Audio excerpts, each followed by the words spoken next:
How are we doing? So, today is the new moon eclipse. Go and look it up. And it's an extremely powerful shift that is coming round.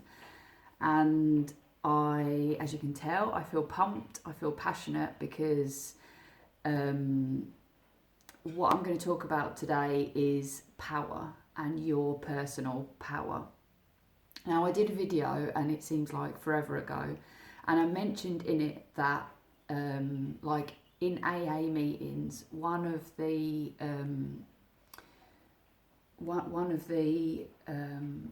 12, I can't think what you call it. Why does my mind go blank when I'm doing these videos? I'll call them 12 rules. One of the rules is basically saying that we don't have power over our actions, and I just think that is like the worst rule, or the worst thing to tell anyone that is trying to move past a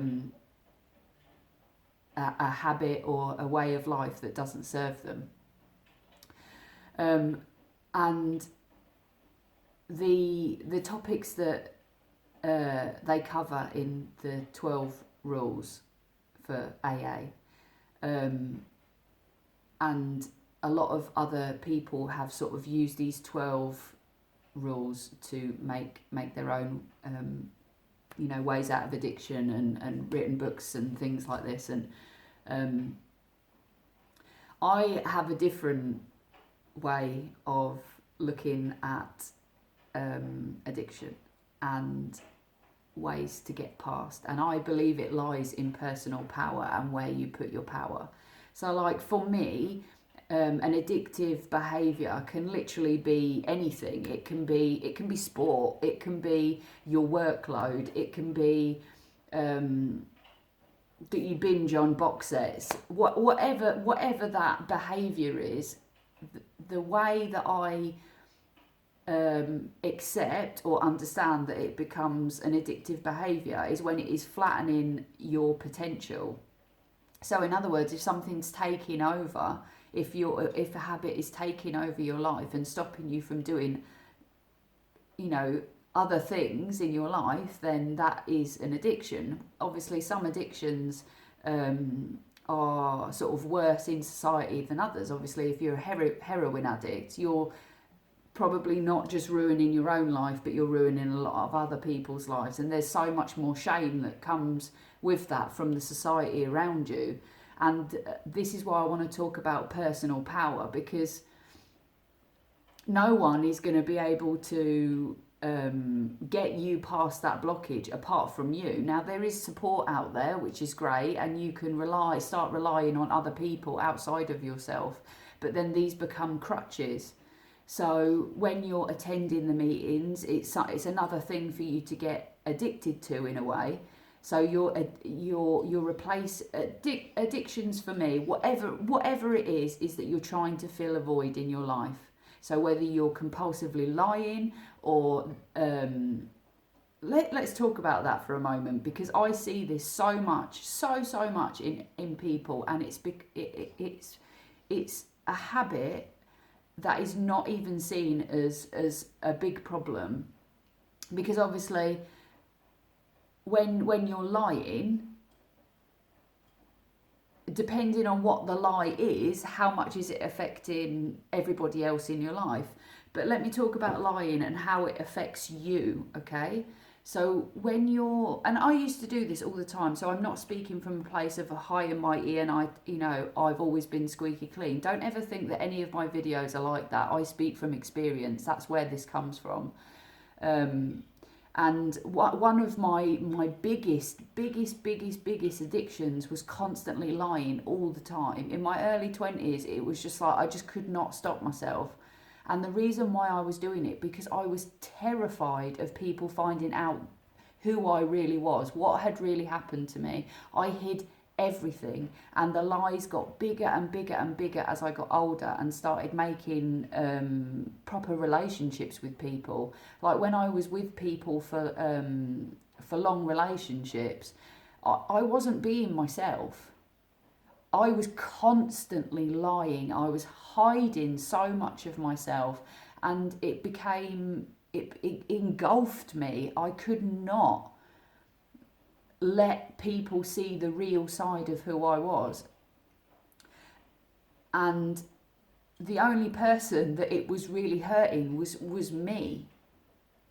No one else had any idea that I wasn't being myself, and that all these things that I was coming up with weren't who I was. They accepted, they trusted what I was saying was true, and I wasn't really lying about anything that would affect them. It was affecting me. I wasn't being myself. I wasn't being straight. I wasn't being honest, and it affected me. It stopped me from living a relaxed state, and I actually started forgetting who I really was. I was so far removed from who I really was. It was like I'd built a completely different reality for myself to live in, because I was so hurt and I could not deal with the actual reality of what had happened to me, and I just completely built this new person. I was completely addicted to lying, because it saved me from having to deal with everything that had happened to me as a child. The fact that the pain, the pure and utter pain, I could not deal with it, and this is the void that I'm talking about.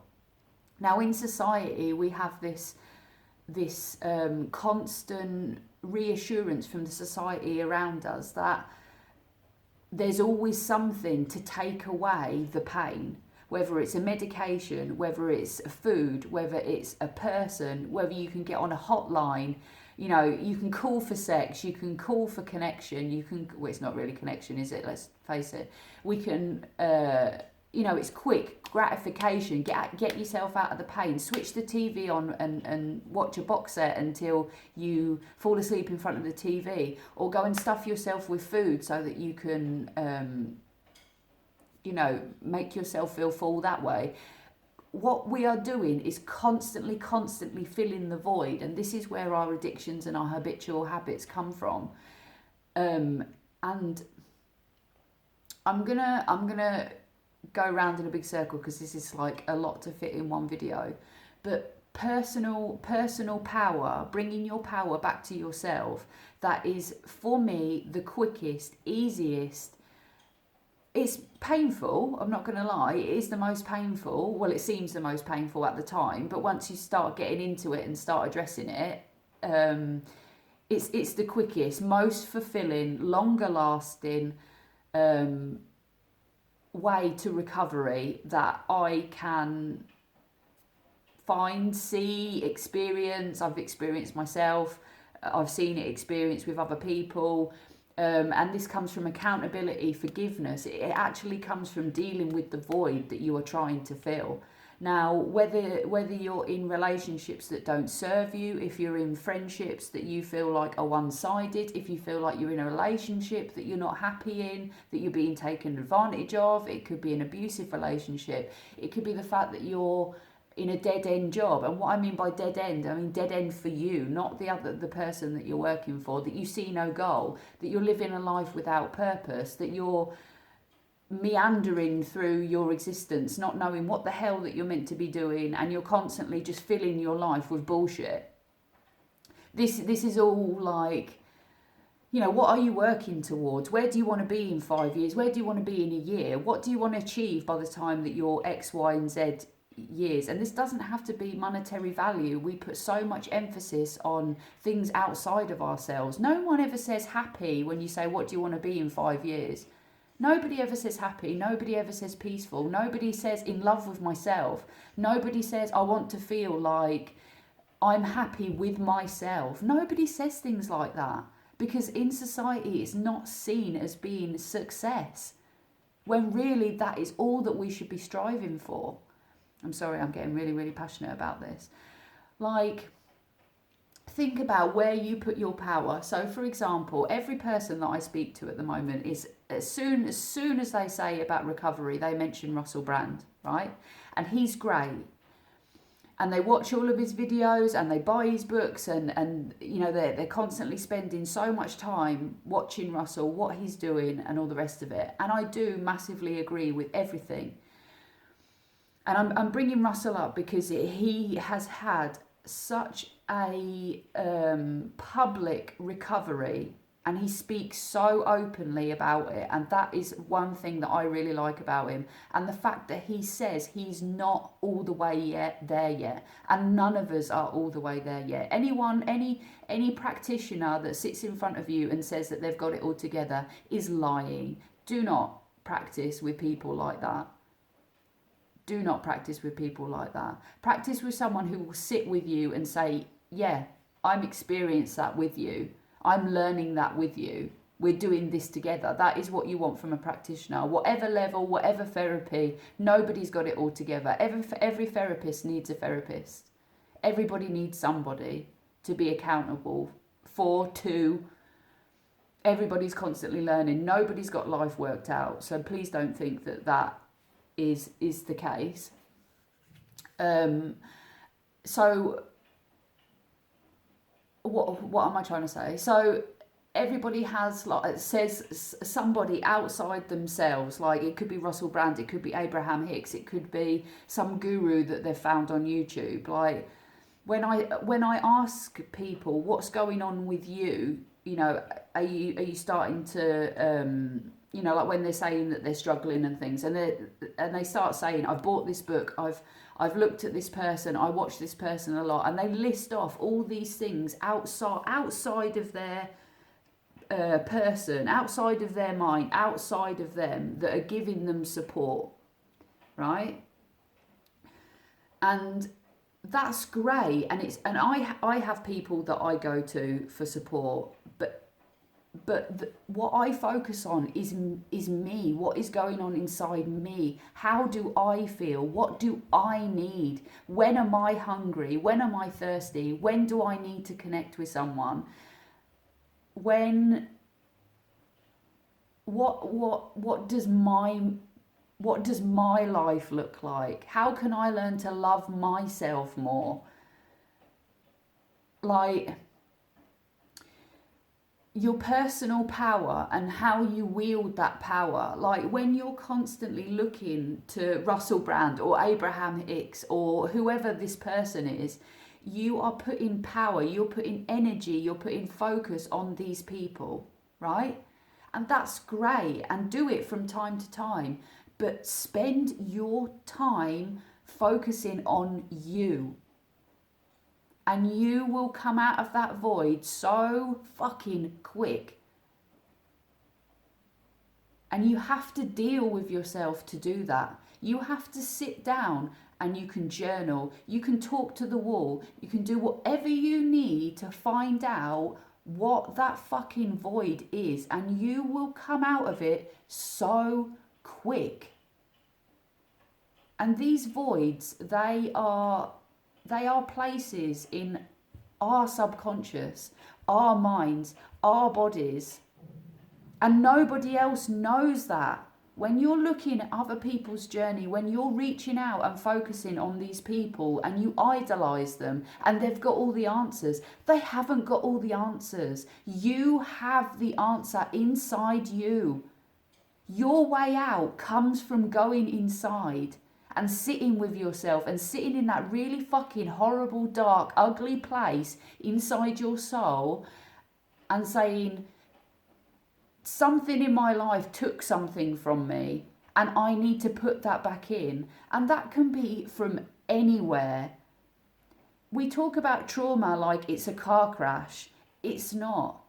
Trauma comes from when we feel like we've been hurt. And it can be for extended periods of time. It can be from bullying as a child. It can be the fact that our parent never chose us. It can be the fact that our parent was never there when we needed them, emotionally, physically, spiritually, whatever that is. The void is from something that you feel that you need. It's a need. It's not a want. It's a need. it's something that you really wanted, needed, that you don't feel whole without. That's the bit that you've got to feel to stop you from going towards all these habitual things that are taking more from you than giving to you. Like, realistically, even the fact that you're sitting there watching the TV for hours and hours and hours and hours, you are no better in your life.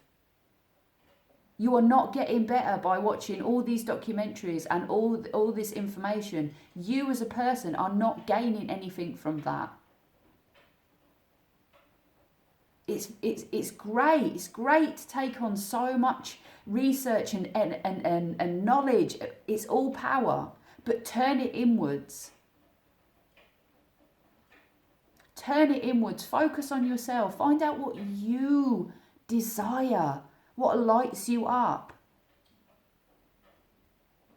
Like, even in regards to sex and stuff like that, like, I'm going to do a separate video on it because I really think it's a really important thing. But like, how could you possibly find like a sexual climax, like your best sex that you've ever had with someone, if you can't do that to yourself?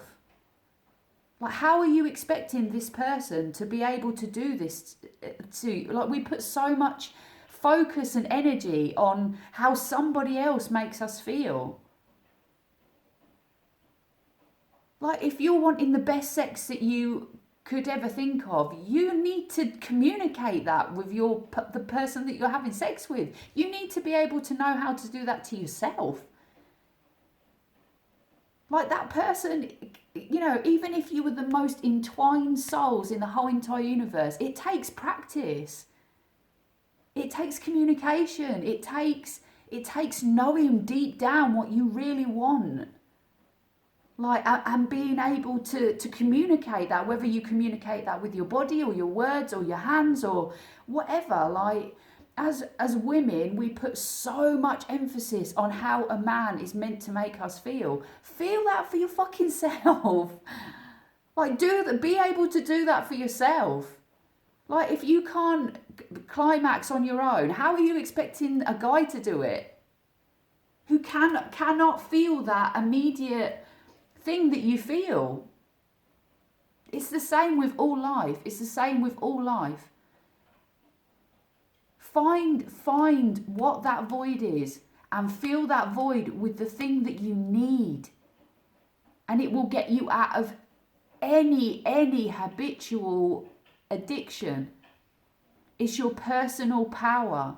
That is your power. If you want to get away from obesity, if you're eating too much, if your main focus is food, that could be stemming from your childhood. The fact that every time you cried, that your parents thought you were hungry, so they shoved something in your mouth to stop you from crying. Here you go, here's a biscuit. And really, all you wanted was a cuddle. Like, these are things. The void comes from learnt behaviours. This comes from our parents, from society, from our friends. Like, it's not anything that you've done wrong. You haven't done anything wrong. You are surviving. This is where your habits come from. You are trying to keep yourself on a level. That's why you lie, because you're trying to keep yourself safe. The reason why you drink is because you want to keep yourself away from the pain. Most people drink because they are socially so worried. Like, most of us haven't even been in social interactions without being drunk. Well, that was for me anyway. Literally, I'd never been to a party, to a wedding, an event, without being sloshed. I had no idea how to be around people sober. And I was getting myself that much into a tangle that I had to be completely pissed before I even got to the venue, before I even got in big circulations of people. And the more I undressed it, the thing that I was working out was that I could literally feel everybody's energy in the room, and that's why I was drinking so much, because I just didn't want to feel what everybody else was feeling. You know, I could literally hear their thoughts like going through my mind while I'm talking to them, like, oh, for fuck's sake, I just can't stop it. It's not because I wanted to be drunk, I just didn't want all the other stuff that I could feel when I wasn't drunk. Like, I realised that the reason why I was smoking was because I missed my granddad so much. He was literally the first person in my life that smoked. And I attached so much of his love and his affection and everything that my granddad was with cigarettes. Find what that void is. Find what you need. And you will get out of anything that you're dealing with. I promise you. I promise you. And if you want help finding what that void is, if you want to speak to someone, if you want to reach out to someone where there is no judgment, no shame, if you want to speak to somebody on the level, then DM me. I'm on Instagram, Crystal Redmile Shamanism. DM me, tell me what you want help with. I am here. I am here to help you. We will do it together. I'm hungry. I've got to go because my phone's ringing. I hope that helps.